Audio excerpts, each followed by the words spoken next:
Bienvenue, chers auditeurs, pour une nouvelle enquête fascinante avec le célèbre Hercule Poirot.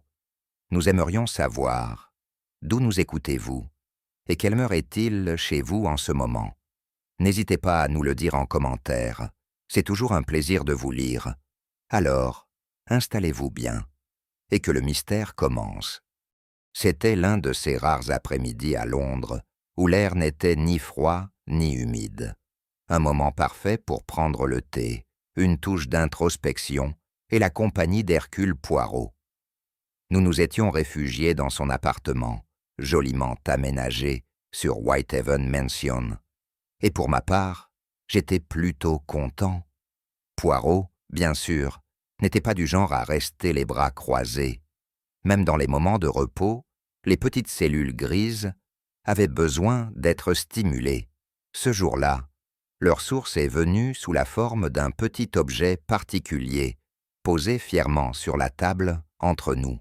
Une boîte à musique Hastings, annonça Poirot, avec les gestes d'un magicien sortant un lapin d'un chapeau. Et pas n'importe lequel, remarquez. Observez, exclamation, marque. Je me penchai en avant, alors qu'il ouvrait doucement le couvercle. Une mélodie délicate, légèrement mélancolique, commença à jouer. Un air que je ne reconnus pas, mais que je trouvais étrangement familier. La boîte elle-même était exquise, incrustée de nacre et doublée de velours rouge délavé. Je l'ai récupérée lors d'une vente aux enchères, hier, remarquai-je en sirotant mon thé. C'est un beau savoir-faire, même si je dois dire que la mélodie est un peu étrange. Poirot sourit avec indulgence. Mais oui, c'est peut-être étrange pour vous, mais pour moi, cela chante le mystère. Regardez attentivement, Hastings. Voyez avec quelle finesse les engrenages sont construits, chaque dent parfaitement alignée. La précision, mon ami, c'est l'âme de l'harmonie. J'ai ri. Tu es assez poétique à propos de tes bibelots, aujourd'hui? Il ajusta sa moustache. Non, non pas poétique, sentimental, peut-être. Ceci, Hastings, est une voix du passé. De tels objets, ils portent des secrets, n'est-ce pas? Ces paroles restèrent dans l'air plus longtemps que la musique. Et juste au moment où la note finale devenait silencieuse, un coup sec retentit à la porte. « Vous attendez quelqu'un » J'ai demandé. Poirot secoua la tête. « Non, mais voyons quel fantôme la boîte à musique a réveillé, hein ?» Je ne savais pas que la tranquillité de notre après-midi était sur le point de disparaître et que la mélodie délicate de cette étrange boîte résonnerait bientôt au cœur d'un meurtre. La porte s'ouvrit sur une jeune femme, pâle comme de l'ivoire, dont la main gantée tremblait autour de la poignée de son sac à main. Sa posture était élégante, ses vêtements soigneusement choisis, mais ses yeux écarquillés et anxieux, étaient indéniablement chargés de peur. « J'espère que je ne suis pas gênante, » dit-elle doucement, entrant dans l'appartement alors que Poirot la faisait entrer avec une courtoisie caractéristique. « Pas du tout, mademoiselle, » dit-il en désignant le fauteuil près du feu. « Viens, asseyez-vous. Vous êtes troublée, c'est clair. Voyons si Hercule Poirot peut vous aider. » Elle offrit un léger sourire en s'asseyant. J'ai remarqué ses mains. Elles agrippaient son sac avec la force de quelqu'un qui résiste à l'effondrement. « Je m'appelle Elinor Vane, » a-t-elle commencé. « Et je crois que vous avez récemment acheté un objet qui appartenait autrefois à ma famille. » J'ai cligné des yeux. « Tu veux dire la boîte à musique ? » ?»« Oui, » répondit-elle, sa voix à peine au-dessus d'un murmure. « C'était celle de ma tante, Madame Cécile Vane. Elle était chanteuse d'opéra à la retraite. Elle est décédée il y a 6 mois. » J'ai jeté un coup d'œil à Poirot, dont les sourcils s'étaient déjà froncés. Il croisa les mains, les coudes reposant parfaitement sur ses genoux. « Et tu crois que cette boîte à musique n'aurait pas dû quitter ta famille ? » ?»« Non, ce n'est pas ça, » dit rapidement Elinor. « C'est ce qui était dans la boîte. » Sa voix se brisa alors, et elle fouilla dans son sac en sortant un mouchoir plié. Quand je l'ai revu, lors de l'avant-première de la vente aux enchères, j'ai senti qu'il fallait que je le récupère. Mais je suis arrivé trop tard. Vous aviez déjà placé l'enchère gagnante. Poirot hocha doucement la tête. Je vous assure, mademoiselle Vane, je n'ai pas l'habitude de thésauriser les objets de famille. Si vous souhaitez les récupérer. Elle leva la main. Non, ce n'est pas la boîte que je recherche. C'est la tache de sang à l'intérieur. J'ai senti un frisson parcourir la pièce. Poirot se pencha en avant, les yeux perçants. Du sang, dites-vous. Oui, séché mais indubitable, caché sous la doublure en velours.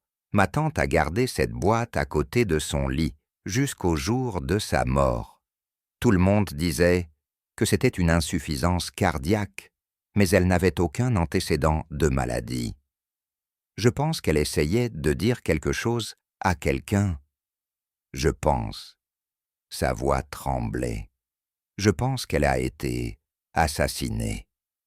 L'expression de Poirot était illisible, mais sa voix devint feutrée.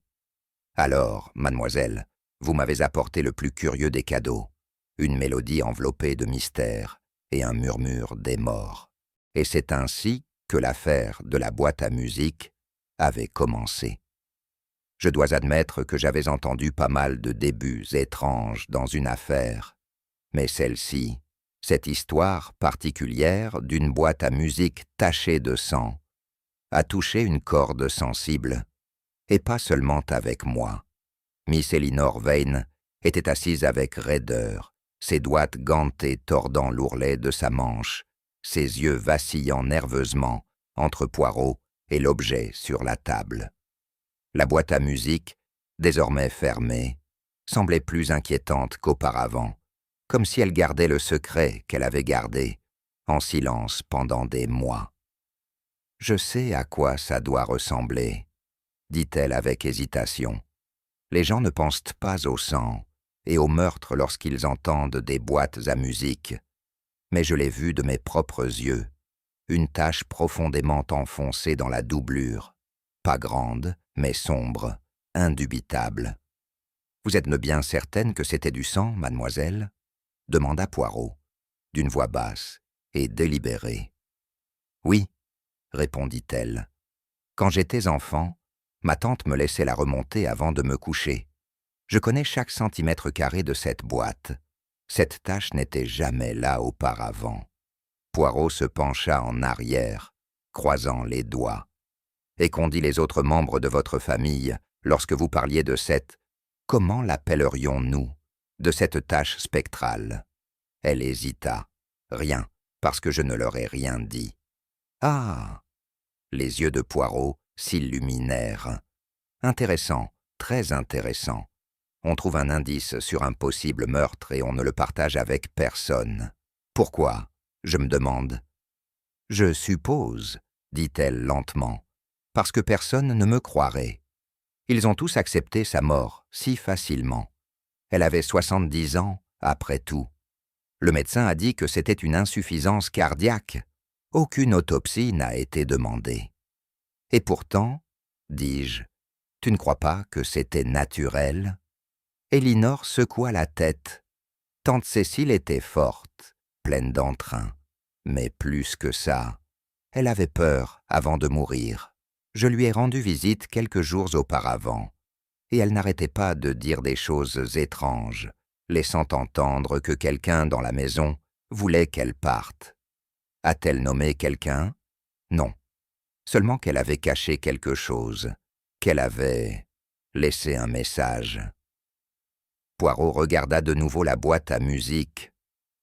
Alors peut-être, mademoiselle, le message n'était pas seulement dans la musique, mais dans ce qu'il y a en dessous. Il y avait un calme particulier dans la pièce. Poirot, habituellement du genre à faire des mouvements élégants lorsqu'il est intrigué, resta parfaitement immobile, à l'exception du tapotement d'une chaussure cirée contre le tapis. « Mon cher Hastings », murmura-t-il enfin, Sais-tu pourquoi j'ai acheté cette boîte? J'ai cligné des yeux, parce que c'était magnifiquement fait. Mais non, parce que ça m'a interpellé. Quelque chose à ce sujet. Comment il est resté seul lors de la vente aux enchères? Comment la mélodie s'attardait sur une tonalité mineure? Ça semblait inachevé. J'arquai un sourcil. Inachevé. Oui, incomplet. Comme si on racontait une histoire. Mais il manquait les notes finales. Elinor nous regarda, incertaine. Poirot se tourna vers elle. « Vous croyez que votre tante a été réduite au silence, mademoiselle? Et vous croyez que cette boîte à musique était sa dernière voix ?» Elle hocha la tête. « Je fais... » Il se leva, redressant le pli de son pantalon. « Alors nous l'écouterons à nouveau, avec attention. Pas pour la musique, mais pour les silences.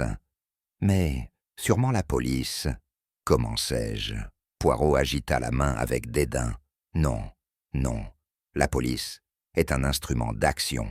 Moi, Hercule Poirot, je suis un instrument de pensée. » Il se dirigea vers la boîte, l'ouvrit doucement et laissa la mélodie jouer une fois de plus.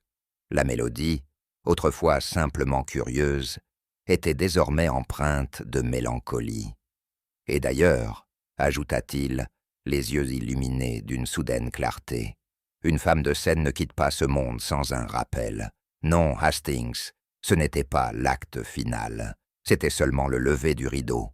Et ainsi, tout a commencé, avec une mélodie, une tache de sang et la moindre suggestion de meurtre. Comme toujours, j'avais le sentiment que nous étions sur le point d'entrer dans quelque chose de bien plus complexe que les apparences ne le permettaient. Il y avait quelque chose de fondamentalement théâtral dans la campagne anglaise de la fin octobre. Les arbres se dressaient comme des acteurs fanés à la fin d'une longue représentation, se débarrassant de leurs costumes dorés avec une résignation tranquille, alors que notre automobile quittait la route principale et remontait l'allée sinueuse en direction de Vane House.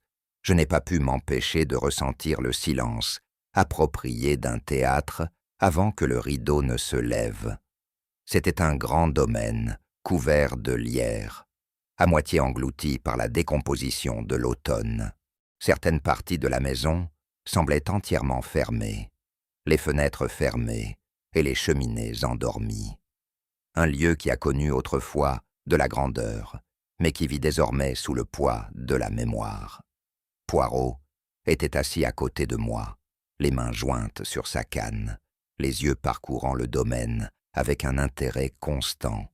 « Tu le ressens aussi, mon ami » murmura-t-il. « Ressentir quoi » ai-je demandé en ajustant mon col. L'air était devenu sensiblement plus froid. « Le silence » dit-il. « Le silence qui n'est pas la paix, mais le secret. Il s'accroche à cet endroit. » J'ai eu un petit rire. « Tu redeviens poétique. » Pas poétique, Hastings, observateur. Nous avons été accueillis devant la grande porte en chêne par un majordome au visage raide nommé Lawson, qui nous a informé que M. Julian Vane nous attendait dans le salon.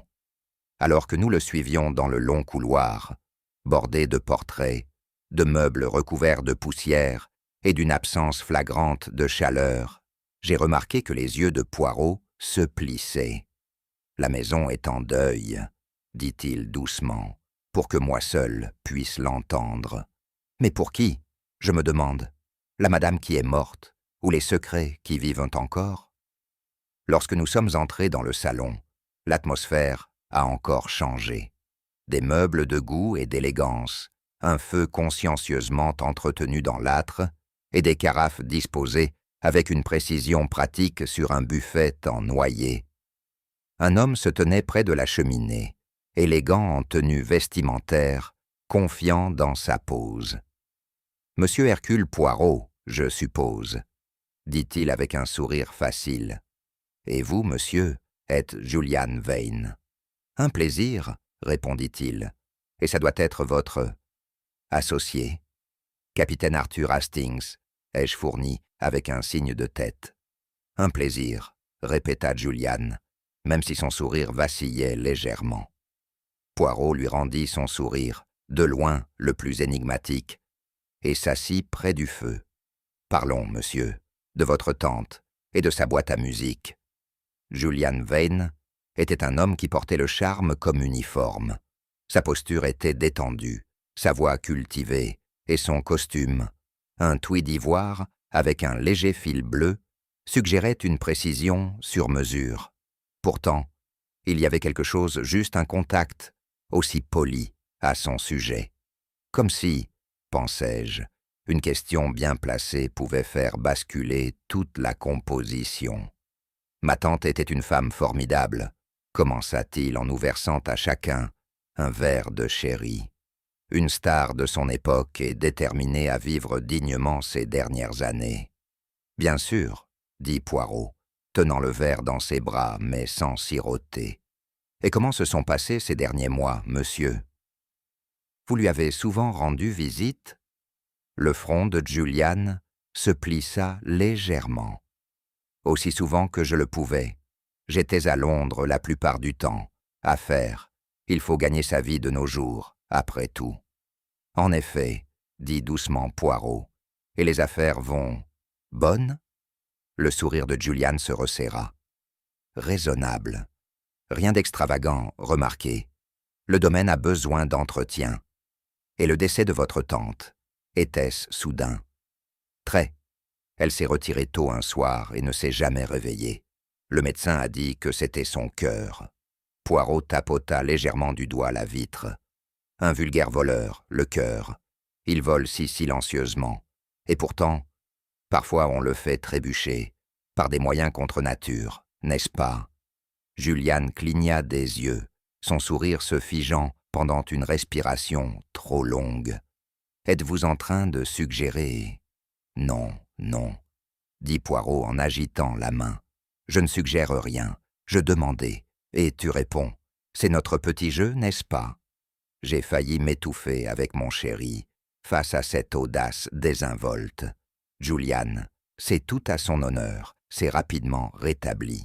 « Je peux vous assurer, » dit-il d'une voix calme, « il n'y avait rien de suspect dans la mort de ma tante.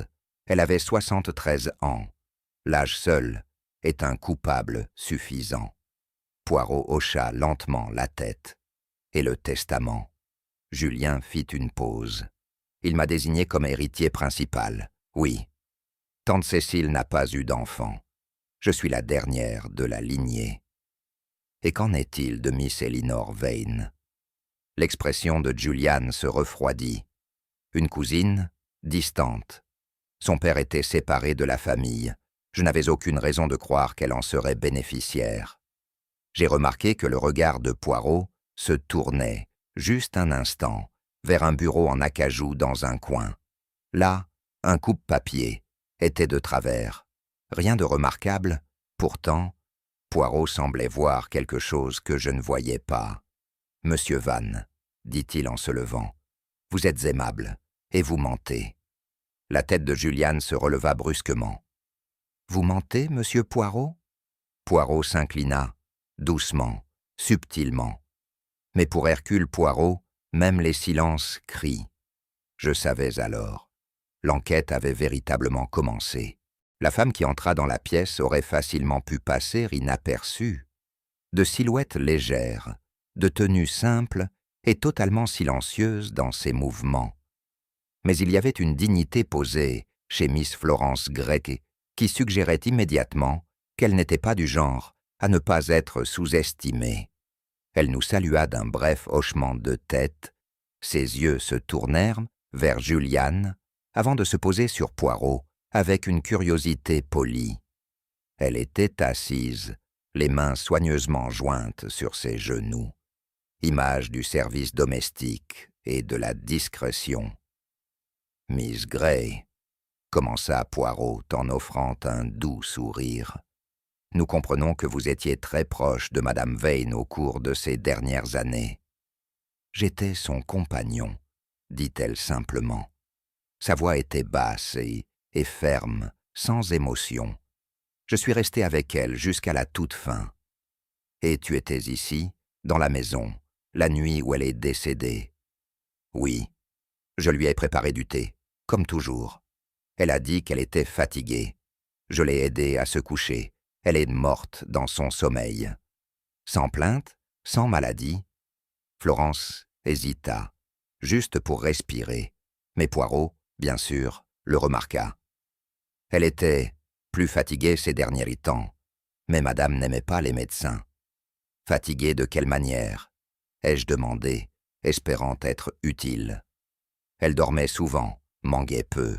Parfois, elle semblait confuse. Poirot se pencha en avant. Et a-t-elle parlé de peur? Les lèvres de Florence s'entr'ouvrirent, puis se pressèrent l'une contre l'autre. Elle avait ses soucis. À propos de qui? Encore une hésitation. Elle avait toujours trouvé M. Blitt, son ancien manager, un peu autoritaire. Mais je crois qu'il ne voulait pas de mal. Et M. Julian, c'est son neveu, c'est tout ce que je dirai. Poirot hocha lentement la tête. La loyauté, mademoiselle, est admirable, mais quand elle obscurcit les yeux, elle devient dangereuse. Elle lui jeta alors un regard aigu. « J'ai adoré Madame Vane, dit-elle doucement, et je ne dirai jamais du mal de son sang. » Poirot pencha la tête. « Intéressant. Et pourtant, vous ne dites rien de Miss Elinor Vane, son sang aussi, non ?» L'expression de Florence changea légèrement. Mademoiselle Elinor était rarement ici. Elle avait peu de place dans l'affection de madame. « Je vois, » dit Poirot. « Et qu'en est-il de la boîte à musique ?» Ses yeux clignotèrent. Elle l'écoutait tous les soirs. Je l'ai enroulée pour elle avant de se coucher. « Et vous n'avez rien remarqué d'inhabituel ?» « Non. » Le regard de Poirot s'attarda sur son visage. « Vous en êtes certaine, mademoiselle ?» Elle détourna le regard. « Tout à fait certain. » Mais alors qu'elle quittait la pièce, j'ai vu Poirot la regarder attentivement, le bout des doigts pressé sous son menton. « Une admirable actrice, Hastings, » murmura-t-il. « Mais je ne crois pas que sa performance finale soit encore terminée. » Le docteur Carlyle était le genre de médecin de campagne que l'on pouvait trouver dans n'importe quel village anglais. Un homme en tweed, hérissé et confiant. Il est arrivé avec un sac en cuir qu'il n'a pas ouvert et une moustache qu'il ne faisait confiance à personne d'autre pour rivaliser. « Bonjour, messieurs, » dit-il brusquement. « Je comprends que vous ayez des questions sur le décès de Madame Vane. »« Juste quelques-uns, » dit doucement Poirot, lui faisant signe de s'asseoir. Le médecin a accepté. C'était une insuffisance cardiaque, clairement et simplement. Elle avait 73 ans et avait vécu une vie plutôt indulgente. Elle n'avait pas d'antécédents connus de maladie cardiaque. Non, a admis Carlyle, mais à cet âge, de telles choses restent souvent non diagnostiquées. Peut-être, dit Poirot. Et pourtant, mademoiselle Elinor Vane s'est inquiétée d'une marque, du sang, dit-elle, trouvé dans la boîte à musique de sa tante. Carlyle fronça les sourcils. Sang. Une petite tache sous la doublure en velours. Le médecin réfléchit. Les saignements post-mortem ne sont pas rares, surtout s'il y avait une pression sur la poitrine pendant la réanimation. Poirot eut un léger sourire. Mais aucune réanimation n'a été tentée, non? Carlisle se raidit. Non. Elle était déjà partie quand je suis arrivé. Alors il faut chercher une autre explication, n'est-ce pas? Je pense que vous recherchez des complications, là où il n'y en a pas. C'est souvent là, dit Poirot en se levant, que l'on découvre la vérité. Il ne fit aucun adieu, seulement un petit signe de tête. Alors que le médecin sortait, Poirot se tourna vers moi et murmura « Un homme très soucieux de paraître indifférent. Et pourtant, son esprit s'emballe. Vous ne faites pas confiance à son diagnostic ?» Les yeux de Poirot brillèrent. « Je ne fais confiance à rien, Hastings, jusqu'à ce qu'il chante en harmonie. et jusqu'à présent, les notes s'affrontent. Harold Blythe est arrivé avec un sentiment d'urgence et d'importance, même si je n'ai pas pu m'empêcher de remarquer que cela semblait plutôt exercé. Il était grand et mince, avec des manières vives et un visage pointu et sans sourire. Il y avait encore quelque chose du directeur de théâtre chez lui, malgré son nouveau rôle d'intendant du domaine Van. « J'espère pouvoir être utile », a-t-il déclaré en retirant ses gants, avec une précision minutieuse.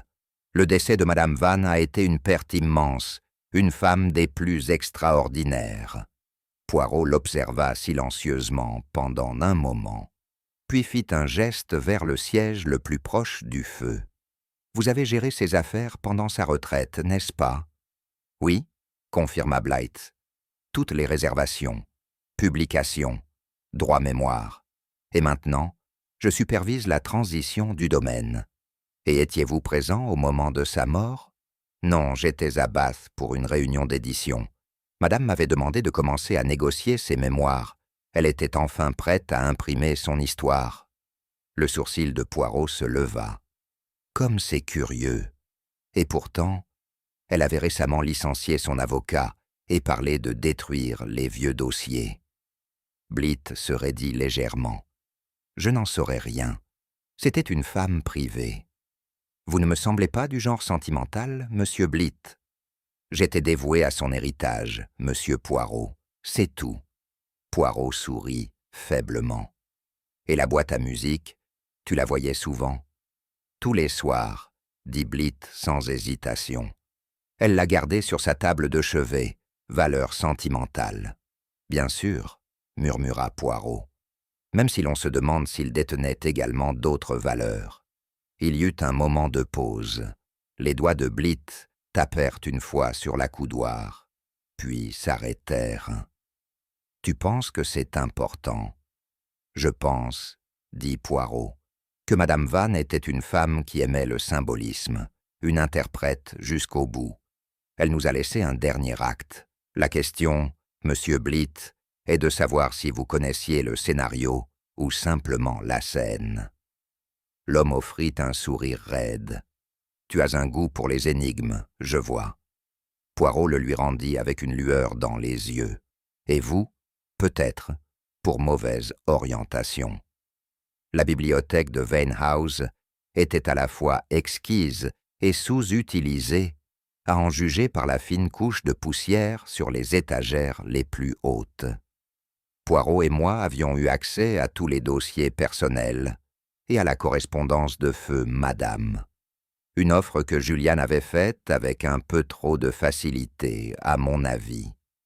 C'est parmi un paquet de partitions pliées que Poirot trouva la lettre. « Ah !» dit-il en sortant une seule enveloppe avec le soin d'un homme, manipulant une bombe à retardement. Écrit à la hâte, déchiré au niveau du pli. L'encre est fortement pressée, une femme sous tension émotionnelle. Il le déplia et lut en silence. « Bien ?» ai-je demandé. Poirot me l'a passée.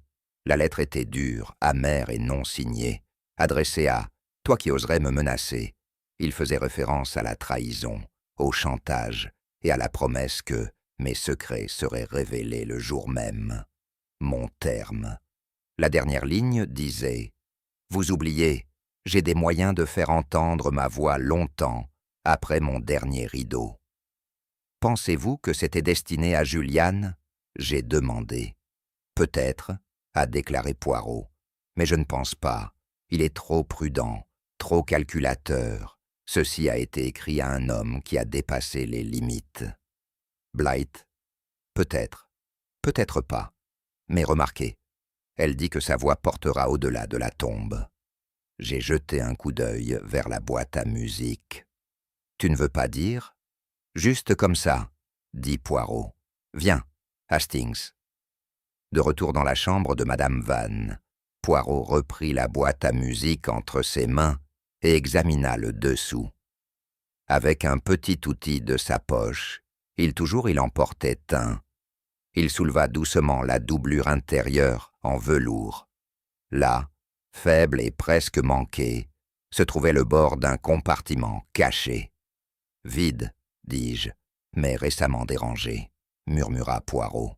Il y avait quelque chose ici, une lettre, une note question. Qui aurait su le prendre? Poirot sourit. C'est, mon ami, ce que nous sommes sur le point de découvrir. Plus tard dans la soirée, alors que la maison se calmait et que le vent soufflait sur la lande, Poirot demanda à rencontrer la gouvernante, une femme à la voix douce, nommée Madame Breck. « C'est vous qui avez aidé Madame Vann dans sa correspondance, n'est-ce pas ?» Il a demandé. « Oh oui, monsieur, elle n'a jamais fait confiance aux machines à écrire. Elle a dit que les touches rendaient tout trop définitif. » Et est-ce qu'elle écrivait souvent? Tous les jours, mais surtout la semaine dernière. Poirot hocha la tête. Et a-t-on jamais parlé de son testament? Madame Breck exulta. Eh bien, elle a reçu la visite d'un avocat de Londres, mais il est parti l'air contrarié, et madame a brûlé quelques objets dans le feu du bureau cette nuit-là. Elle avait donc l'intention de modifier le testament. Elle m'a dit doucement la gouvernante, que le sang ne devrait pas hériter simplement parce que c'est du sang. Elle a dit que Miss Elinor avait une âme plus gentille que tous les autres réunis. Et avez-vous vu un Nouveau Testament? Madame Breck secoua la tête. Elle m'a demandé de lui apporter de la cire à cacheter et de la papeterie 2 nuits avant sa mort. Mais cela n'a jamais abouti. L'avocat n'a jamais rien reçu. Alors il n'a jamais été signé, ai-je dit. Poirot hocha gravement la tête. Ce qui veut dire légalement, Monsieur Julian reste héritier. Mais moralement? J'ai demandé. Moralement, dit Poirot en se levant. La mauvaise encre a séché. Et avec cette phrase énigmatique, nous sommes descendus une fois de plus dans l'ombre de Vane House, où la vérité attendait, juste hors de portée. C'est l'une des qualités les moins médiatisées de Poirot. Son don remarquable pour désarmer même les suspects les plus réticents, sans jamais élever la voix. Contrairement aux inspecteurs de police, qui s'appuyaient sur les menaces ou la surprise, Poirot préférait le salon à la salle d'interrogatoire et le thé à l'attention. Il invitait aux confidences, comme on invite de vieux amis, à dîner, chaleureusement, sans pression et jamais sans intention. Nous avions convenu que chaque suspect serait interrogé séparément, dans l'un des plus petits salons situés à l'arrière de la maison.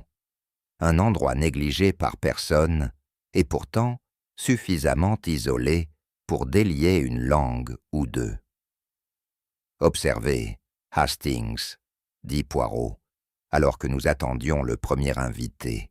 L'astuce n'est pas simplement de poser des questions. Il s'agit de remarquer ce qui se passe, n'est pas dit. Tu veux dire des omissions? Non.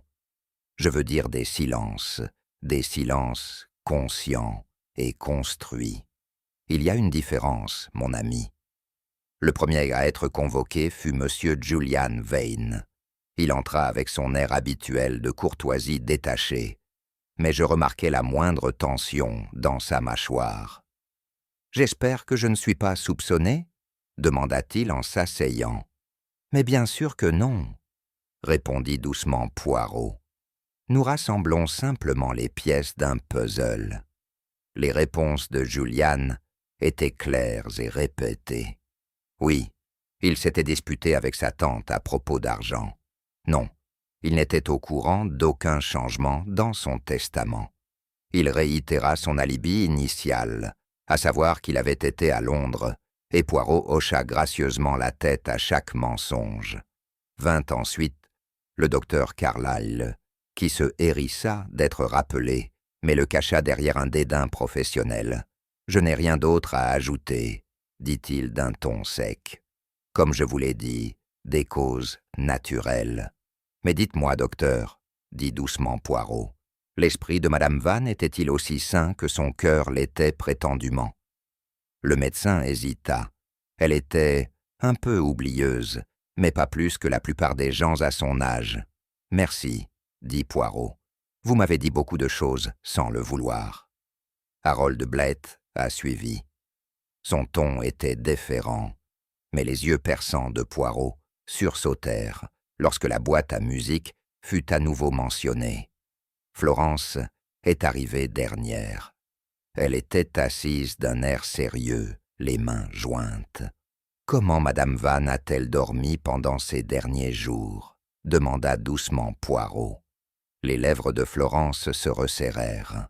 Par intermittence, elle parlait souvent de rêves étranges. Et a-t-elle pris quelque chose pour dormir? Seulement du thé à la camomille, répondit-elle trop rapidement. Quand Florence est partie, Poirot m'a regardé gravement. Ils nous ont tous donné un tableau, Hastings, mais aucun d'eux n'est le même tableau. Nous avons affaire, je pense, à un faux. Le lendemain matin était gris et lent à se dissiper. Le brouillard accroché aux haies, comme de vieux commérages qui ne veulent pas laisser le passé tranquille. Florence Gray est arrivée juste avant le petit déjeuner, sans y être invitée mais clairement déterminée. Elle avait l'air fatiguée, comme si le sommeil lui avait été étranger toute la nuit. « Je dois parler à Monsieur Poirot », m'a-t-elle dit dans le couloir, d'une voix plus basse que d'habitude, en privé. Je l'ai amené au salon, où Poirot, déjà impeccable et sirotant du chocolat, l'a accueilli d'un simple signe de tête. « Mademoiselle Gray, » dit-il doucement, « vous vous souvenez de quelque chose ?» Elle se leva, puis s'assit, puis se releva. « Je ne voulais pas venir, mais je ne peux plus me taire. » Poirot posa sa tasse de côté. Les doigts de Florence travaillèrent sur l'ourlet de sa manche. C'était la 3e semaine de septembre. Madame était devenue de plus en plus erratique. Pas dans ses paroles, mais dans son comportement. Elle oubliait où elle plaçait les choses, ses lettres, ses lunettes, ses partitions. Mais ce qui l'effrayait, c'était l'idée qu'elle était droguée. Les yeux de Poirot clignotèrent. Et a-t-elle dit par qui? Non, seulement qu'elle ne faisait plus confiance à son thé. Et pourtant, vous avez continué à le servir? Elle a insisté, dit rapidement Florence. Elle a dit qu'elle préférait mourir plutôt que de paraître paranoïaque. Elle m'a dit, « Si ça arrive, Florence, ça arrive, mais quelqu'un le saura, quelqu'un doit le savoir. » Et elle n'a laissé aucun message. Pas ce que j'ai trouvé, mais je pense qu'elle le voulait. Elle emportait son nécessaire d'écriture dans sa chambre et fermait la porte. Mais le lendemain matin, rien, seulement le silence. Poirot se leva et se dirigea vers la fenêtre, les bras croisés derrière le dos. « Dites-moi, mademoiselle, Madame Vann avait-elle des ennemis ?» Florence eut un sourire amer. Elle avait des admirateurs. Certains d'entre eux sont devenus aigris. Julian voulait de l'argent. Blitt voulait le contrôle. Et le docteur Carlyle, eh bien, il n'a jamais aimé être contredit. « Et vous, mademoiselle ?» Poirot se tourna doucement. « Qu'est-ce que tu voulais ?» Florence le regarda. « Seulement pour la servir. Elle est avare, mais elle a été la première personne de ma vie à me voir. Comme plus qu'un simple meuble. » La voix de Poirot baissa. « Tu l'aimais. » Une pause, puis « Oui. » Et est-ce qu'elle t'aimait? Elle ne l'a jamais dit, mais elle le savait. Poirot retourna à sa chaise. « Alors, mademoiselle Gray, vous n'êtes pas l'assassin, mais vous cachez quand même quelque chose. » Son visage s'est froissé.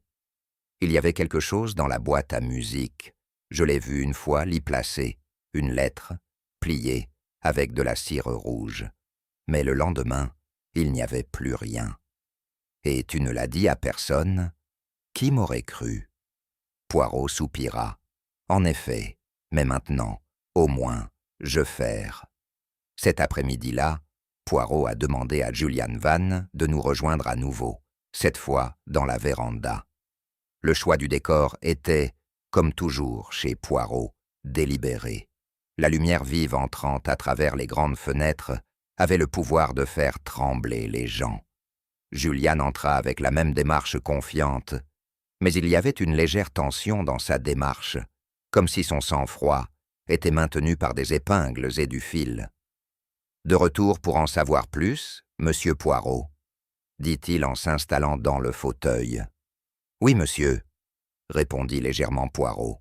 « C'est ma nature d'être minutieux, et c'est votre nature, je suppose, d'être sélectif avec vos vérités. » Julien sourit faiblement. « Je ne suis pas sûr de suivre. »« Non ?» Poirot croisa les jambes. « Laissez-nous revoir où vous vous trouviez la nuit de la mort de Madame Vane. Vous avez dit que vous étiez à Londres. Un alibi solide, n'est-ce pas ?»« Je l'étais, » répondit Julian, mais cette fois les mots venaient plus lentement. « Dans mon club. » Poirot haussa un sourcil. « Le club pour hommes qui, après enquête, a été fermé ce soir-là pour cause de rénovation. » Julien se raidit. « Je voulais dire l'hôtel qui y est rattaché. »« Ah, mais les dossiers de l'hôtel montrent qu'aucun Julian Vane n'est connecté. » Il y eut une pause, brève mais accablante. Julien s'éclaircit la gorge. « Peut-être que je suis resté sous un autre nom. La vie privée, vous comprenez ?»« Bien sûr, » a déclaré Poirot. « Et peut-être avez-vous aussi voyagé sous un autre nom, parce que le porteur de chemin de fer de la gare de Sussex se souvient de vous avoir aidé avec une valise le soir en question. » Julien pâlit. « C'est ridicule. Est-ce que c'est ?» Poirot se pencha en avant. « Vous étiez dans le Sussex, vous êtes revenu dans cette maison, sous le couvert de la nuit, et vous avez affronté Madame Vane. Je voulais parler, » a lancé Julian, pour lui faire entendre raison à propos du testament. Elle prévoyait de tout donner à Elinor sur la base du sentiment et non du sens. Vous vous êtes disputé?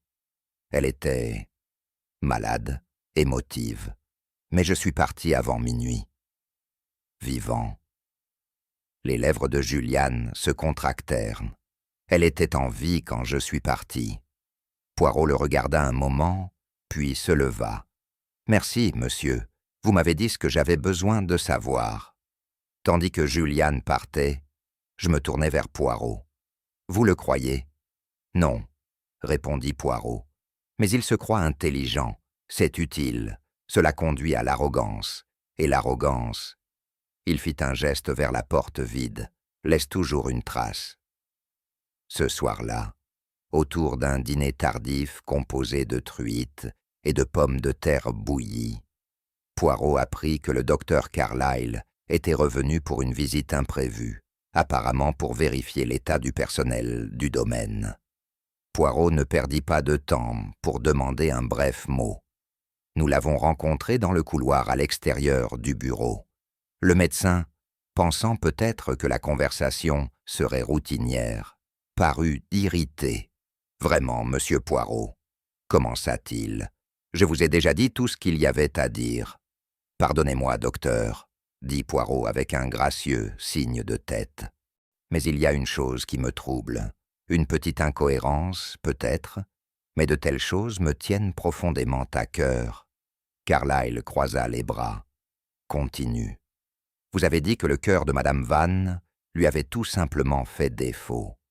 Pourtant, j'ai appris qu'elle se plaignait de vertige, de désorientation et d'hallucination au cours de ces derniers jours. Vous n'en avez pas fait note dans votre rapport. Je n'ai pas été informé de telles plaintes. Florence Gray était avec elle tous les soirs. Elle dit le contraire. » Carlyle hésita. « Alors elle aurait dû dire quelque chose. Elle dit qu'elle l'a fait. Elle dit que vous l'avez rejeté. » Le docteur rougit. Elle n'est pas qualifiée pour poser des diagnostics. « Non, » acquiesça Poirot. « Mais vous l'êtes, et vous avez choisi de déclarer des causes naturelles sans demander une autopsie. Pourquoi ?» La mâchoire de Carlyle se contracta. « Parce que cela aurait été inutile et pénible pour la famille. » « Une famille, » dit doucement Poirot, « qui comprend un héritier qui a menti sur son sort et un manager qui avait tout à gagner du silence. » Carlyle ne répondit pas. Poirot fit un pas en avant. « Dites-moi, docteur, était-ce de l'incompétence ou de la complicité ?» Les yeux de Carlisle se plissèrent. « Vous franchissez une ligne dangereuse, monsieur Poirot. »« Non, docteur, » dit Poirot avec un léger sourire. « Ce n'est pas la ligne qui est dangereuse, c'est la vérité qui attend de l'autre côté. » Le médecin est parti sans un mot. Poirot se tourna vers moi et dit doucement « Il cache quelque chose, pas un meurtre peut-être, mais une culpabilité d'un autre genre. Et la culpabilité, Hastings, elle rend les hommes prévisibles. » C'était bien après le thé, lorsque Poirot, avec cette lueur particulière dans ses yeux qui signalait l'odeur d'un indice, demanda un mot discret à l'une des femmes de chambre, la jeune Alice, à peine sortie de l'adolescence et prompte à rougir sous l'examen minutieux. Nous l'avons trouvée en train de polir l'argenterie dans le garde-manger du majordome, la tête si baissée sur le plateau que je me demandais si elle craignait que ça morde. « Mademoiselle Alice, » dit gentiment Poirot, « vous n'avez pas d'ennui. Nous cherchons simplement la vérité, qui se trouve parfois plus facilement dans les coins que dans les salons. » Elle le regarda avec de grands yeux. « Je ne voulais rien dire avant. Honnêtement, je ne pensais pas que cela avait de l'importance. »« Ah !» sourit Poirot. « Mais ce sont souvent les choses que nous pensons sans importance qui s'avèrent les plus éclairantes. » Alice jouait nerveusement avec son tablier. « Eh bien, c'est juste quelque chose que j'ai vu, la nuit avant la mort de madame. »« Continuez, » l'encourageai-je. Je revenais du placard à linge et je suis passé devant la chambre de madame. La porte n'était pas complètement fermée et j'ai vu Miss Florence à l'intérieur. Elle était agenouillée près du lit et faisait quelque chose avec la boîte à musique. » Le sourcil de Poirot se leva. Elle a dit qu'elle était juste en train de le remonter. Ajouta rapidement Alice, mais elle avait l'air effrayée. J'ai demandé si tout allait bien, et elle m'a dit d'aller me coucher. Et quelle heure était-il exactement? Vers 11h30. Poirot hocha la tête pensivement. Merci, mademoiselle, c'est très utile. En quittant le garde-manger, je me tournai vers Poirot. Vous pensez que Florence a peut-être altéré la boîte?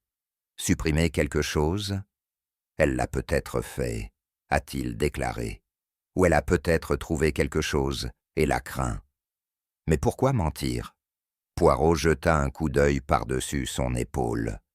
Parce que Hastings, un mensonge est souvent l'enfant de l'amour, ou de la culpabilité, et les deux, je pense, résidant dans cette maison. Ce soir-là, Poirot m'a convoqué une fois de plus dans la chambre de Madame Vannes. À présent, l'odeur de lavande avait disparu des rideaux, ne laissant que les traces de moisie d'une pièce laissée trop longtemps intacte. « Observez, Hastings, » dit Poirot, en tenant la boîte à musique comme s'il s'agissait d'une relique sacrée. « Vous souvenez-vous de ce que Miss Elinor a dit?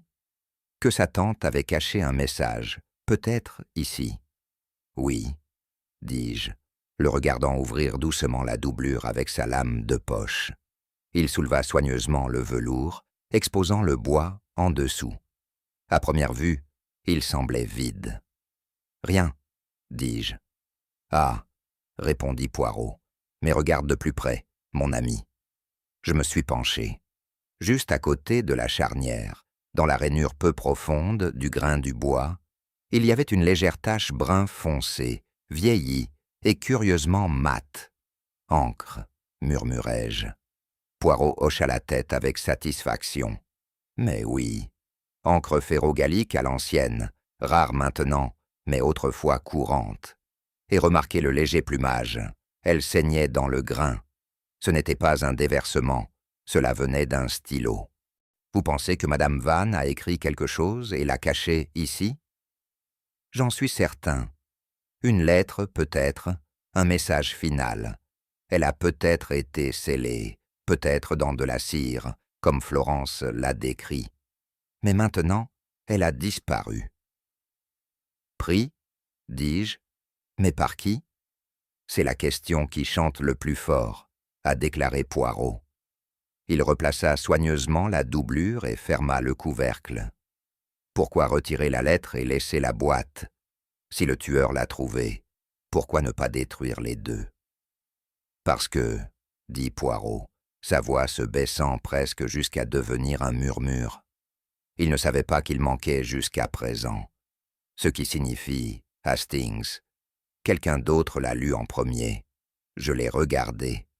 Tu veux dire Florence? Ou quelqu'un d'autre, répondit-il. Mais l'encre, ah, elle nous dit un message était écrit. Cela suffit à révéler le mensonge. Le lendemain matin, la maison était pleine de tension. Le brouillard était revenu avec une sombre détermination, s'enroulant comme de la fumée contre les fenêtres, nous enfermant dans nos questions. Je me suis assis dans la bibliothèque, essayant de tout reconstituer. Florence a menti à propos de la boîte à musique. Julian a menti sur où il se trouve. Carlyle cache quelque chose. Et Blythe, eh bien, il est aussi glissant qu'une anguille graissée. Marmonnai-je. Poirot se tenait près de la cheminée, les mains derrière le dos, regardant la grille éteinte. « Vous ne voyez que des fragments, mon ami, » dit-il doucement. « Mais le tableau est presque complet. Vous l'avez résolu, n'est-ce pas? » Pas entièrement. Il reste un fil si fin que même moi, j'hésite à le tirer avant que le moment ne soit venu. Alors qu'est-ce qu'on fait? Poirot se tourna vers moi, l'air serein. On attend. On ne peut pas diriger une symphonie sans laisser jouer la note finale. Une autre métaphore musicale? Il sourit. Mais bien sûr, ce mystère a commencé par une mélodie. Et il se terminera par une seule. Le rappel, Hastings, n'est pas une répétition, c'est la révélation. Je le regardais, toujours aussi déconcerté.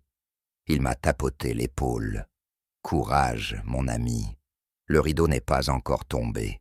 Mais quand il le fera, ah, nous leur donnerons une fin qu'ils n'oublieront pas. Il y a indéniablement quelque chose de théâtral dans une confrontation dans un salon. C'est peut-être la symétrie. Les meubles polis, les chaises à haut dossier disposées comme une tribune du jury, le feu projetant des ombres sur les visages anxieux. Poirot l'a toujours préféré au commissariat de police. Il a affirmé que c'était une scène parfaite pour l'acte final. Il était un peu plus de 8 heures lorsque tous les suspects étaient rassemblés dans le grand salon de Madame Vannes. L'atmosphère était tendue, comme si les murs eux-mêmes savaient que quelque chose d'horrible s'était produit en leur sein. Dehors, la pluie frappait les fenêtres à plomb, avec un rythme impatient, et le feu crépitait, pas chaud, mais vivant. Florence Gray était assise près du foyer, le visage pâle mais posé. Julian Vane se tenait près du meuble à boissons, les bras croisés, une pointe de 2 filles dans sa posture. Harold Blythe se tenait près du piano, ses doigts tremblants comme s'il avait envie de jouer quelque chose pour briser le silence. Le docteur Carlyle arrive en dernier, le dos raide et le visage rouge, marmonnant du temps perdu. Poirot entra en dernier, bien sûr, impeccable comme toujours.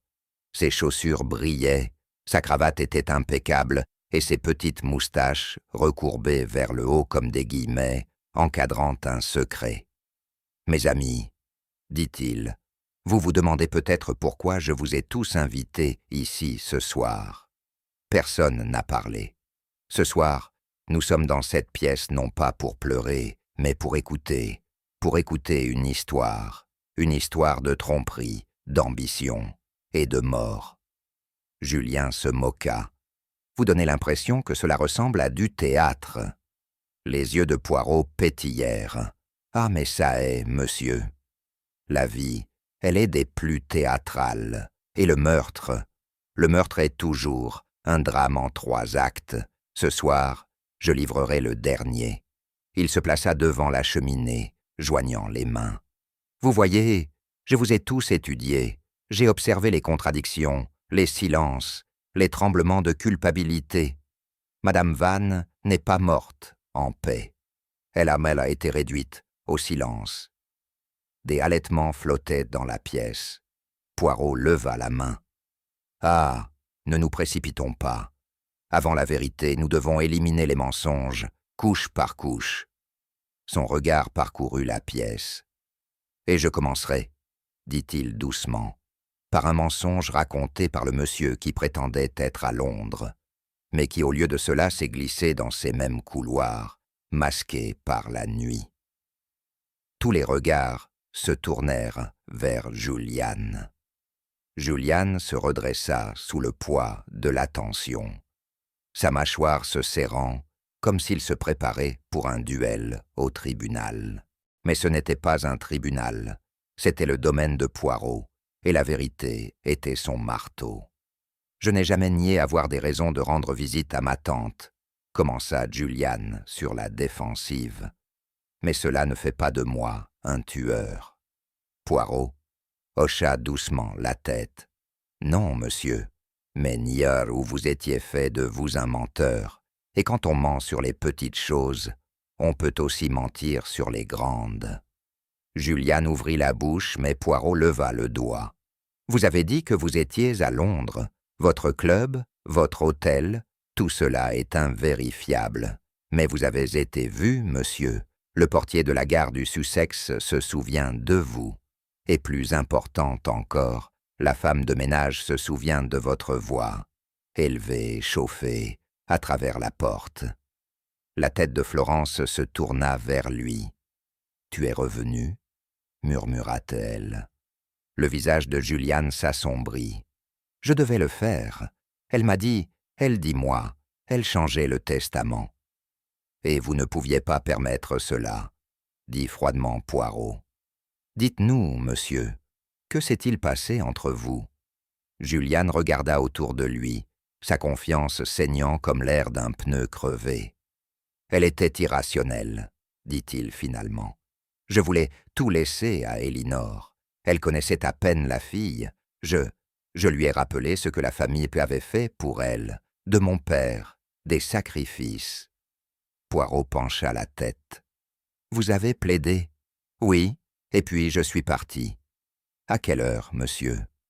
Julien hésita. « Avant minuit. » La voix de Poirot baissa. « Tu es certain qu'elle était en vie quand tu es parti ?» Les lèvres de Juliane s'entr'ouvrirent, mais aucun mot ne sortit. « Oui. » Elle était bouleversée, mais elle respirait. Poirot hocha la tête. « Très bien. Et qu'en est-il de la boîte à musique ?» Juliane cligna des yeux. « Quoi? L'avez-vous remarqué cette nuit-là?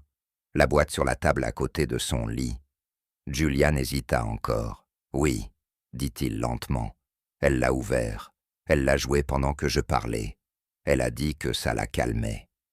Et tu l'as vu placer quelque chose à l'intérieur? » Non, je ne m'en souviens pas. Mais toi regardez, n'est-ce pas, après sa mort. Vous avez cherché le Nouveau Testament, et lorsque vous avez retrouvé la boîte à musique, elle était vide. La couleur de Juliane s'est épuisée. « Je voulais seulement savoir si elle en avait fini avec ça, » murmura-t-il. « Je n'ai jamais eu l'intention de... » Poirot leva la main. « Vous ne l'avez pas tuée, monsieur, mais vos actions l'ont rendue vulnérable. Votre visite, votre pression, cela a donné au véritable meurtrier le moment dont il avait besoin. » Il se tourna lentement, les yeux se tournant vers Harold Blythe. Et c'est ainsi que le rideau s'est levé sur l'acte suivant. Les mots suivants de Poirot tombèrent dans le silence, comme des cailloux dans de l'eau calme. Et maintenant, mademoiselle Florence Gray. Florence, qui jusqu'alors était assise, comme une ombre près du feu, se redressa avec une lente dignité. « Vous avez été loyale, oui, » dit Poirot d'une voix douce, dévouée. « Mais votre cœur, mademoiselle, ce n'était pas seulement celui d'une servante, non, c'était celui d'une femme amoureuse. » Les yeux de Florence s'écarquillèrent. Juliane fit un léger bruit de gorge. « Ridicule, marmonna-t-il. »« Elle a. » Poirot leva la main. Laissez-la parler. Le visage de Florence était pâle, mais ses yeux rencontrèrent ceux de Poirot. « Oui, dit-elle doucement, je l'aimais. » La confession résonnait dans la pièce comme l'accord final d'un requiem. Personne ne l'a interrompue. Elle était gentille avec moi quand personne d'autre ne l'était, a poursuivi Florence. Elle me voyait, pas comme une servante, ni comme une décoration, mais comme une personne. Poirot hocha la tête. Et tu détestais l'idée qu'un autre vole cette affection. Florence détourna le regard. Elle a commencé à recevoir des lettres romantiques. Je n'ai jamais vu le nom, mais je savais qu'elle la rendait mélancolique. Comme si elle était redevenue jeune, je ne voulais pas la perdre. Vous pensiez que l'amant était une menace. Elle faisait trop facilement confiance. Le ton de Poirot s'assombrit légèrement. Alors tu l'as surveillée, tu t'es même glissé dans sa chambre la nuit. La voix de Florence se fit entendre. Oui, mais pas pour lui faire du mal. Je voulais seulement savoir ce qu'elle préparait. J'avais peur qu'elle écrive quelque chose de stupide. Les yeux de Poirot étaient gentils à présent. Vous n'êtes pas le tueur, mademoiselle, mais votre jalousie vous a fait cacher ce que vous avez vu. Vous saviez qu'elle avait écrit une lettre et l'avait mise dans la boîte à musique. Florence hocha la tête. Il n'y en avait plus le lendemain. Poirot baissa légèrement la tête. L'amour peut être cruel, mademoiselle, surtout quand il aveugle la vérité. Poirot se tourna vers le docteur Carlyle, dont le teint était devenu de plus en plus rouge à mesure que les révélations du salon se poursuivaient. « Docteur, » dit Poirot en joignant les mains, « vous êtes un homme de médecine, et pourtant, votre rapport était manquant. » Carlyle se raidit. « J'ai rapporté ce que j'ai observé. »« As-tu » demanda doucement Poirot. « Ou avez-vous signalé ce qui vous convenait ?»« J'ai été convoqué tardivement. La famille ne voulait pas d'autopsie. Je n'ai vu aucune blessure extérieure. Son âge, sa fatigue récente, ça convenait. Mais les symptômes décrits, hallucinations, confusion, ne sont pas des signes de déclin naturel, ce sont des signes d'empoisonnement. » La mâchoire de Carlyle se serra.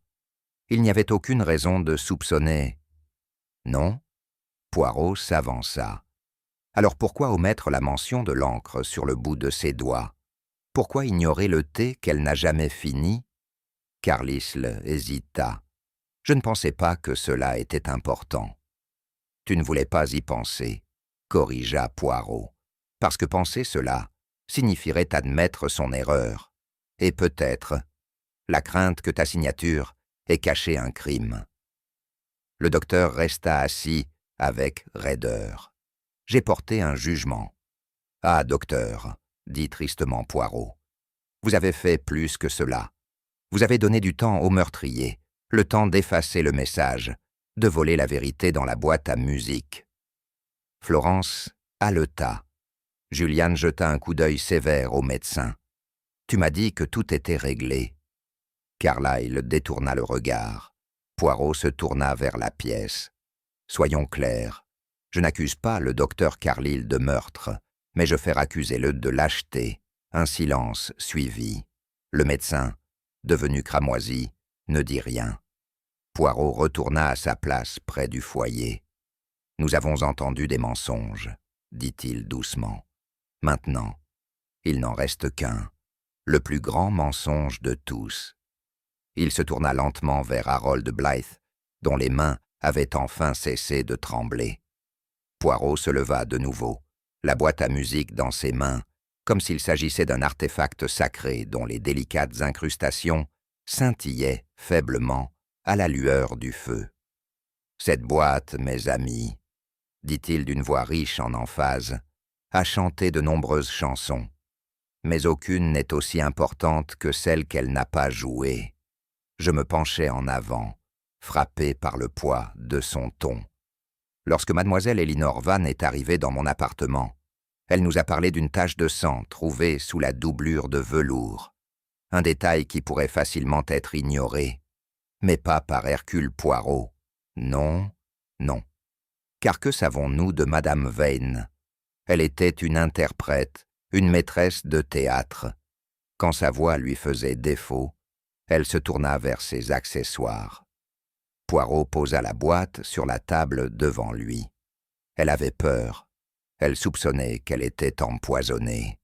Elle craignait que son temps ne soit compté.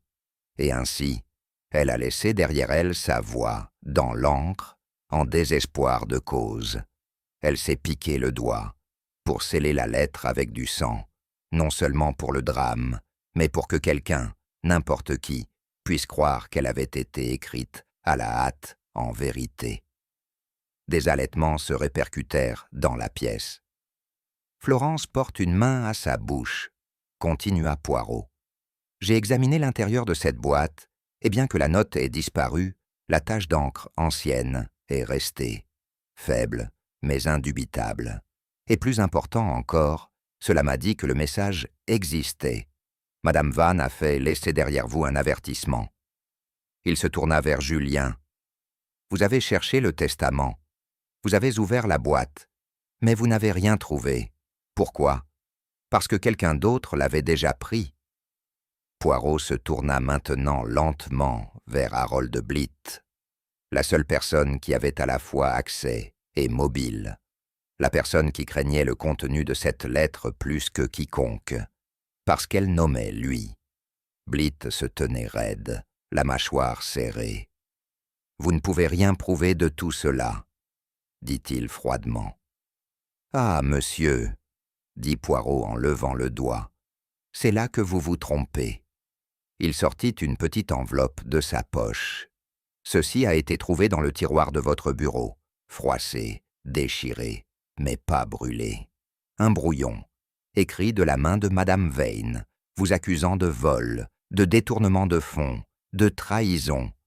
Elle avait découvert ce que vous faisiez, de sa succession, et quand elle a refusé votre silence, vous avez commencé à l'empoisonner, lentement, avec précaution.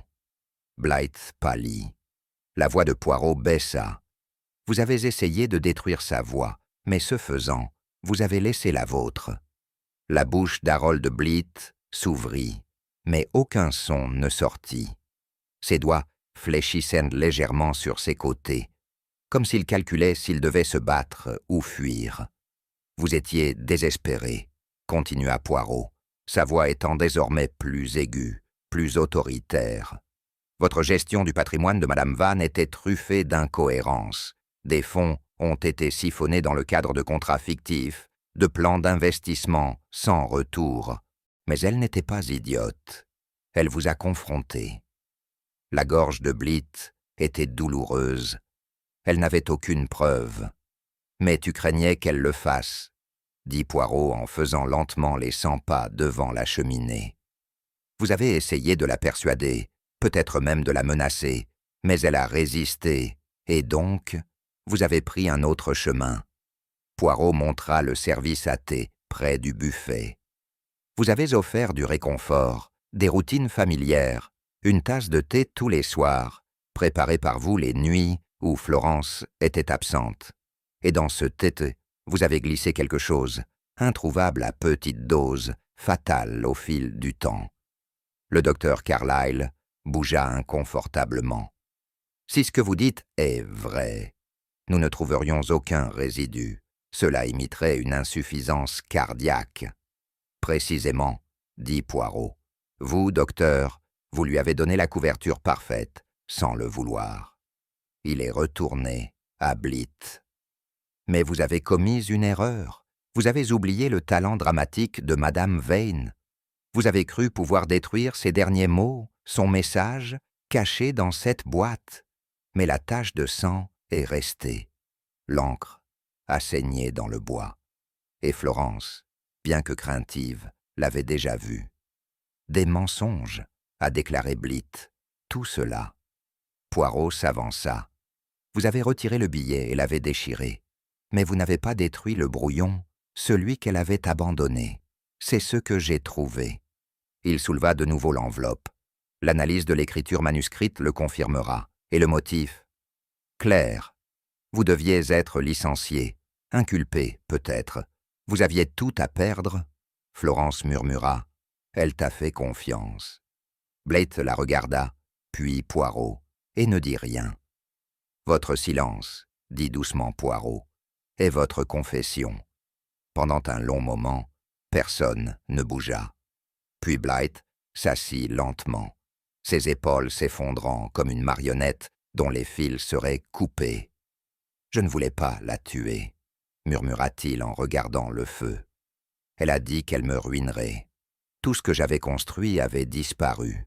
« Non, » dit Poirot, « seulement les mensonges que vous avez construits. » Blythe rit amèrement. Elle a toujours dit que la scène nous survivrait à tous. J'aurais dû me douter qu'elle laisserait une représentation derrière elle. Il leva les yeux creux. Cela n'était pas censé arriver cette nuit-là. Je voulais seulement qu'elle, affaiblie, confuse, assez pour retarder, mais elle m'a encore confronté, m'a traité de voleur en face. Elle a dit qu'elle écrirait tout. Et donc, dis-je, incapable de cacher ma répulsion, vous avez veillé à ce qu'elle n'en ait jamais eu l'occasion. Il n'a pas répondu. Florence était assise, la tête baissée, les larmes coulant silencieusement. Julian se détourna complètement de la scène. Poirot attrapa sa montre à gousset, la vérifia, puis fit doucement un signe de tête à Lawson, le majordome, qui surveillait depuis la porte. « Appelez la police, » dit Poirot, « et dites-leur que le meurtrier est prêt pour son dernier salut. » Alors que Lawson partait, Poirot se tourna vers moi.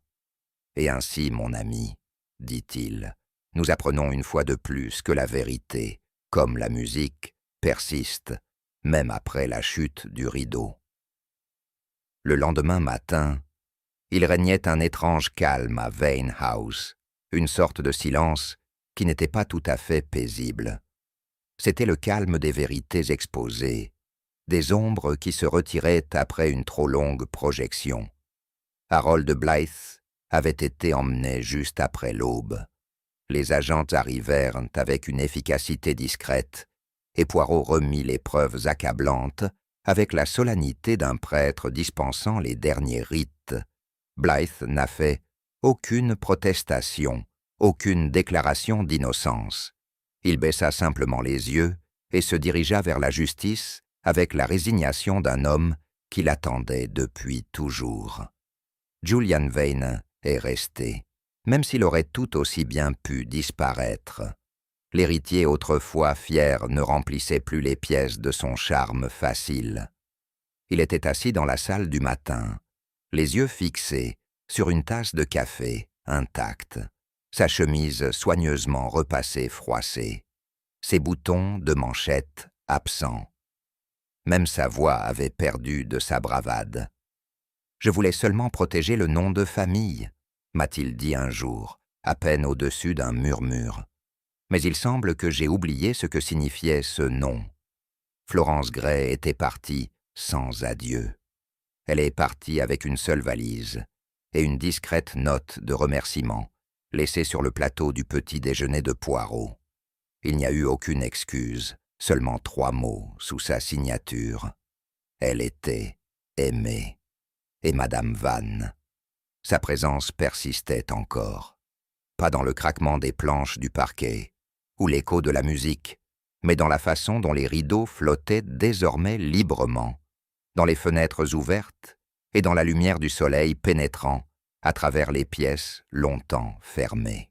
Alors que nous nous préparions à partir dans la grande salle, je me retournai une fois de plus. « C'est étrange, dis-je. La maison semble plus légère. » Poirot hocha la tête, son expression illisible. « Mais oui, Hastings, c'est la nature de la vérité. Cela n'apporte pas toujours de la joie, mais cela soulage le poids de l'illusion. » Il ajusta ses menottes et se tourna vers la porte. « Viens, mon ami. Les ombres ont joué assez longtemps. Maintenant, que la lumière fasse son tour sur la scène. » Une semaine plus tard, Nous nous sommes retrouvés à nouveau assis dans un bureau d'avocat. Ce n'était pas l'habitat habituel de Poirot, mais un endroit où ces petites cellules grises se sentaient néanmoins tout à fait chez elles. Elinor Vane était assise à côté de nous, pâle mais posée. Il n'y avait aucune trace de triomphe sur son visage, seulement un léger soulagement. Le nouvel avocat, M. Whitcomb, un homme doux, aux yeux perçants, venait juste de finir de lire à haute voix le testament non signé de Madame Vane. Bien qu'incomplet, il portait la preuve indubitable de l'intention de la vieille dame. Elle avait l'intention de laisser la majorité de sa succession à Miss Elinor, a déclaré Poirot, et elle a fait part de son projet à plusieurs personnes. De plus, la version précédente du testament est invalidée par un témoignage de contrainte. Merci, Monsieur Julian.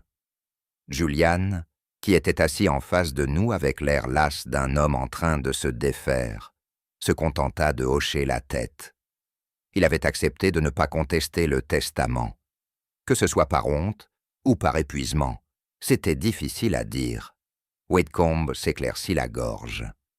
Il existe, bien sûr, un précédent juridique pour accepter un testament non signé lorsque l'intention peut être prouvée, hors de tout doute, et avec les preuves présentées à l'appui. Il désigna les notes soigneusement documentées de Poirot. Je crois que l'affaire est convaincante. Elinor regarda Poirot. Je ne sais pas comment vous remercier. Poirot incline la tête. Madame, ce n'est pas nécessaire. Votre tante vous a choisi pour une raison. Ma tâche était uniquement de m'assurer que ce choix soit honoré. Mais l'héritage, balbutia-t-elle, cela ressemble à de l'argent du sang. Les yeux de Poirot s'adoucirent. Non, mademoiselle, ce n'est pas l'argent qui porte la tâche. C'est ce que nous en faisons qui compte maintenant. Peut-être que Van House ne fera plus écho avec des secrets, mais avec un but. Il jeta un coup d'œil vers la fenêtre. Et la musique. Elinor sourit faiblement, les yeux brillants. Poirot se tourna vers moi, satisfait.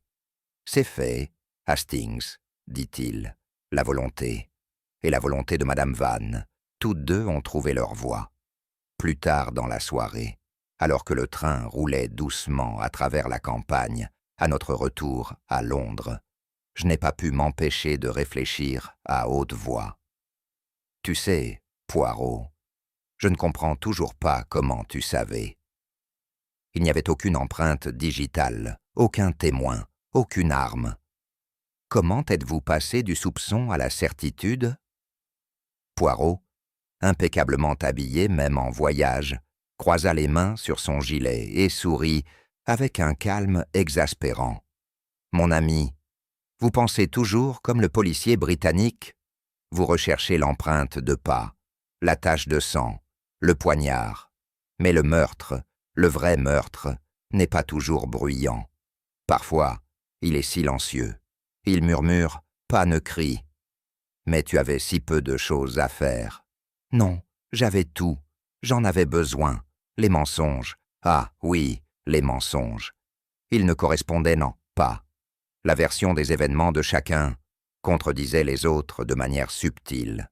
C'est là que se cache la vérité, non pas dans les faits, mais dans les incohérences. Il se pencha en avant. Et plus que ça, j'ai observé leur comportement. La vanité de Julian, la jalousie de Florence, les évasions de Carlyle. Mais Blythe, il avait contrôle, trop de contrôle. Il n'a jamais été surpris, jamais troublé, jusqu'à ce que la boîte à musique réapparaisse. Alors c'était ça le déclencheur? Juste ainsi. Il pensait que le passé avait été réduit au silence. Mais Madame Vane avait écrit son rappel. Il se tapota légèrement la tempe. C'est toujours la psychologie, Hastings. L'esprit, il trahit bien plus que le corps. J'ai regardé par la fenêtre, humilié. Vous êtes vraiment remarquable. Il m'a tapoté le bras. La nature m'a donné un peu de matière grise, oui, mais je sais aussi écouter les mensonges, les silences et la musique. De retour à Londres, Poirot plaça la boîte à musique sur la cheminée de son appartement avec une tendresse surprenante. Cela paraissait presque humble, à côté de l'horloge art déco et du vase d'orchidées fraîches. Il l'enroula une fois, doucement, et la mélodie parcourut la pièce, douce, mélancolique, fragile. « Je suppose que nous ne saurons jamais exactement ce que Madame Vanney a écrit, dis-je. Poirot pencha la tête. Peut-être pas le mot, mon ami, mais nous connaissons le signification. Il laissa les notes finales disparaître dans le silence. Elle savait qu'on ne la croirait pas. C'est pourquoi elle utilisait la musique.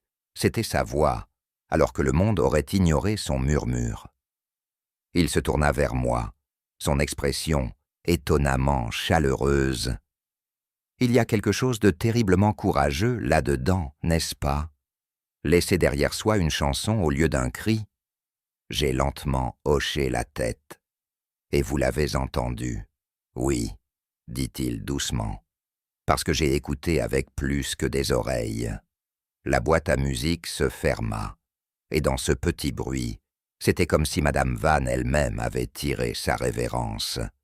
C'est quelques jours plus tard, alors que Poirot faisait une sieste dans son fauteuil, avec un mouchoir de soie sur les yeux, que la curiosité a pris le dessus sur moi. J'ai démonté la boîte à musique une fois de plus, je l'ai retournée avec soin, et j'ai examiné le compartiment caché sous la doublure en velours. Là, presque invisible, sauf sous un bon éclairage, se trouvaient de faibles traces, des contours de lettres autrefois imprimées à l'encre. Ce ne sont que des vestiges infimes, mais indubitables. Un message était là. Je jetai un coup d'œil à Poirot, feignant toujours de dormir, même si je soupçonnais qu'un œil était peut-être ouvert sous le mouchoir. « Vous l'avez trouvé, » dis-je doucement. « Toi, Lyril ?» Aucune réponse. Vous saviez exactement ce qu'il disait, et vous ne l'avez jamais dit à personne, toujours rien. Seule la moindre courbe de sa moustache se relevait. J'ai souri. Espèce de vieux renard, rusé. En remplaçant la doublure, j'ai remis la boîte sur la cheminée. D'une manière ou d'une autre, cela ne me dérangeait pas de ne pas connaître les mots. Ils avaient atteint leur objectif. Justice avait été rendue, et les morts, ceux qui étaient vraiment aimés, avaient été entendus. Et en versant le thé, je me suis dit, avec Poirot, il ne faut jamais présumer que la dernière note a été jouée. Il y a toujours un rappel supplémentaire. Tandis que la pluie revenait crépiter doucement contre les fenêtres de Baker Street, Poirot remuait son thé avec un soin délibéré. « Vous voyez, Hastings, » dit-il avec un léger sourire, « un meurtre peut être commis en silence, dans l'ombre, même avec élégance, mais l'esprit, l'esprit laisse des empreintes digitales plus accablantes que n'importe quelle autre empreinte à l'encre. » J'ai hoché la tête, réfléchissant toujours aux légers contours des lettres que j'avais trouvées dans le compartiment secret de la boîte à musique. Et pourtant, réfléchis-je, vous n'avez jamais révélé ce que cela disait. Les yeux de Poirot pétillèrent. Certaines vérités, mon ami, servent mieux dans le silence, d'autres dans la justice.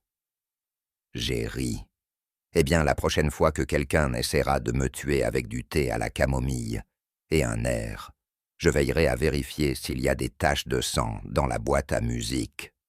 Poirot haussa un sourcil. Ce n'est pas du thé dont il faut se méfier, Hastings.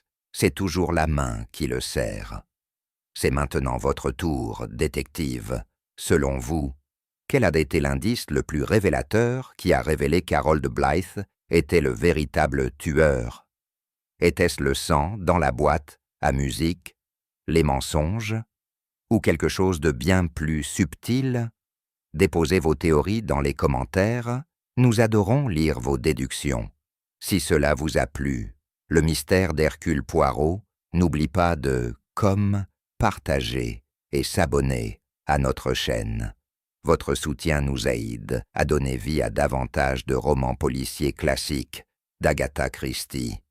Une affaire à la fois.